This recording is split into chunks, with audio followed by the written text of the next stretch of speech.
Hello everyone and welcome to a slightly different video. Now today I'm going to be taking some of you on a little trip down memory lane, and to others this is going to be totally new. Now for all of you not from the UK, this might not make too much sense, but just stick it out, watch the video, and then at the end let me know in the comments below if you had people like the people I'm going to be describing to you. For all of you in the UK though, you probably remember Facebook fame. It kind of became a thing in like 2012 and then died out, but not completely. Ken Larkin.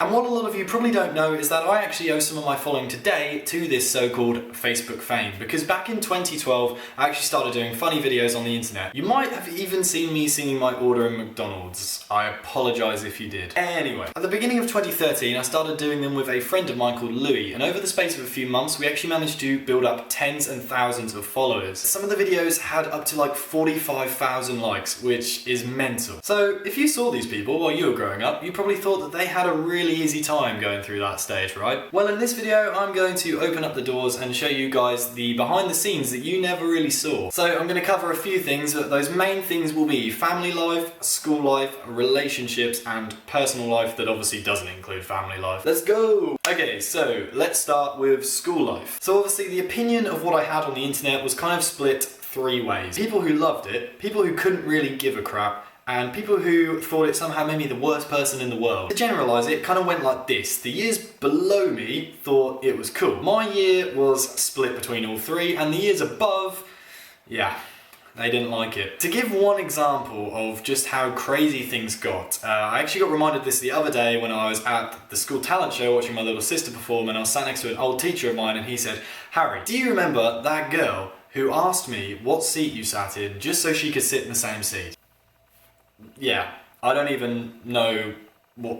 And when you've got that kind of really positive attention, it can go to your head a bit, and it can inflate your ego, and it can make you think that you're better than some other people. I think there were a lot of people who were just kind of waiting for me to trip up in school, so as soon as maybe I made a comment that maybe made it come across as though I loved myself or something like that, they would jump on it, and from then on that would shape and define their opinion of me. It was really hard to stay grounded, because a lot of my friends really thought that it was the best thing ever. You know, they loved that I could post these pictures and they would get thousands of likes, and that these videos were just getting viewed all over the country, and they'd constantly kind of big me up about it. It did really become quite easy to get into the mindset of thinking, wow, you know, I'm the best, I'm so cool, like, you know, all these people watch me online. Now, whilst it didn't turn me into a total dick 24/7, I probably did have my moments, and I do apologise for them. But obviously, where there is good, there is also bad, and the bad was pretty bad. I'm just going to go ahead and say it. Bullying. Now, bullying is an issue that pretty much everyone faces. You can try and spin this round and make it a positive thing by saying, oh, you know, they're just jealous, but at the end of the day, it doesn't change what they were saying. And that, combined with the fact that I was doing so well online,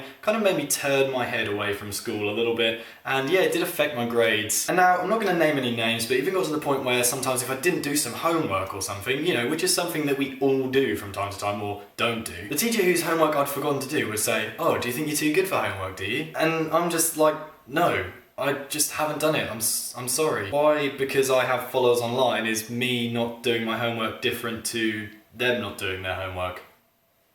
So yeah, as much as I never fully adopted the whole, oh yeah, I don't need school now, I've got some followers on Facebook attitude, it did kind of change things. Next up, we have family life. This pretty much stayed the same. I don't think anyone really understood it well enough to treat me differently because of it, but the only problem that came with that is that when something bad happened to me, it made it quite hard to talk about it because they didn't understand. I think for the most part they thought it was pretty cool because obviously I'd been doing music since I was 7, and all this attention was like, oh look Harry, look, you've got all this attention now, you know, you can use it to push yourself into the music industry. I don't think it really affected any of my family's lives personally. Maybe my older sister, she got quite a few thousand followers from being in pictures with me and stuff like that, but I don't think that really changed anything in her life. She's so oblivious to life and the internet, and I don't even think she knows she breathes. My younger sister would get people come up to her and say, oh look, you're Harry's sister and stuff, but I don't think that really bothered her. I think she pretty much just got on with it and accepted it. Now for the juicy part, relationships. First of all, it made it pretty much impossible to find one. The reason being is that all the nice girls wouldn't talk to me because they'd just be like, oh, why do you want to talk to me when you've got loads of girls inboxing you every day? Then you've got all the not so nice girls who just want some follows and some likes. But once you finally found someone who doesn't fit into both those brackets,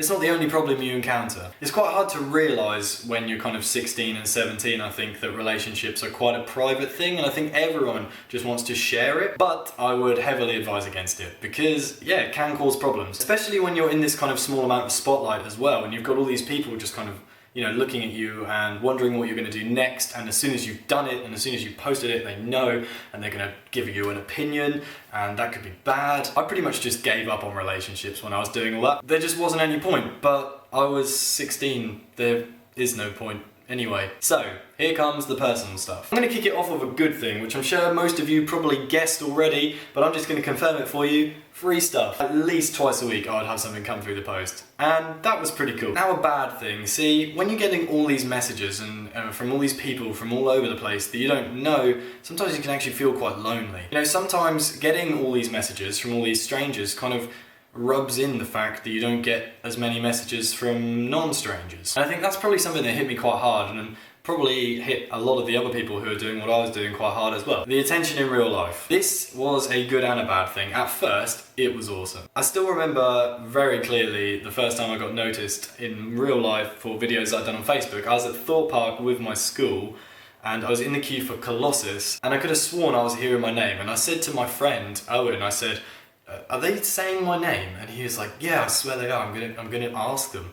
And he turned around and he said, do you want my friend? Do you want my friend? And they went, yeah, we've seen him on Facebook. And I was just like, I just turned 16, and obviously up until now all of this had just been on the internet. Like, obviously I'd seen thousands of people coming in and giving me good feedback, but they were just like faces on a screen and profile pictures and words of text on a computer, and they weren't real people in my head. And now suddenly there were 5 of them stood in front of me like, oh my god. Anyway, obviously we were in the queue, and then when we went to leave, they had waited there at the exit to have pictures, and that was the first time I'd had pictures taken with fans as well, and yeah, that was weird. I never really liked the term Facebook famous. I thought it was horrible and cringy and disgusting, and people used to come up to me in town and throw it in my face like, oh my god, you're Facebook famous, and be like, oh my god, shut up. And some people actually got quite nasty and violent about it as well, which I actually wrote a song about, #self-promo, so go and click the link in the description and you can go watch that. Another good thing, as I've mentioned a couple of times, it did gain me quite a few of you who are probably watching right now, which is awesome, and hello, and thank you for sticking with me for all these years, that's crazy. But the bad side to that is that most of the people really didn't care about my music. They just wanted to see me slap someone around the face with a fish and drink loads of milk until I was sick. So when it came to deleting my profile, because the profile that I used to do all this on has been gone for about 1.5 years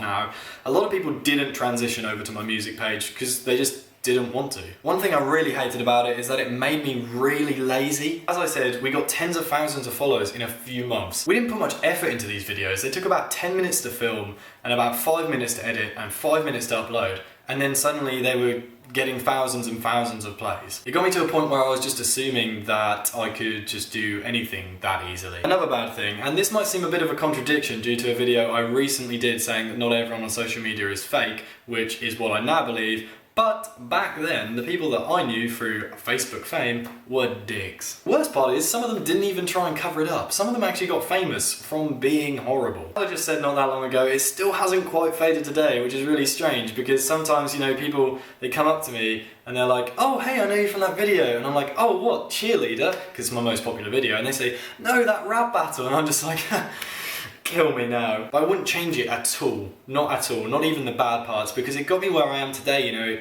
It helped me gain some fans for my music. It helped me understand social media to the point where I was able to get a job in social media, which is mental. It got me touring and meeting loads of you guys, and it really kind of prepped me for what is happening at the moment with my life. So I hope you enjoyed that insight into my life back then and just what it is like to grow up Facebook famous. If you did enjoy this video, please do give it a thumbs up, really does help me out. Leave a comment below as well. If you have any more questions at all, I'll be answering them all, so yeah, just leave a comment as well and let me know what you thought. So that's it from me, and I'll see you all in another video. Bye!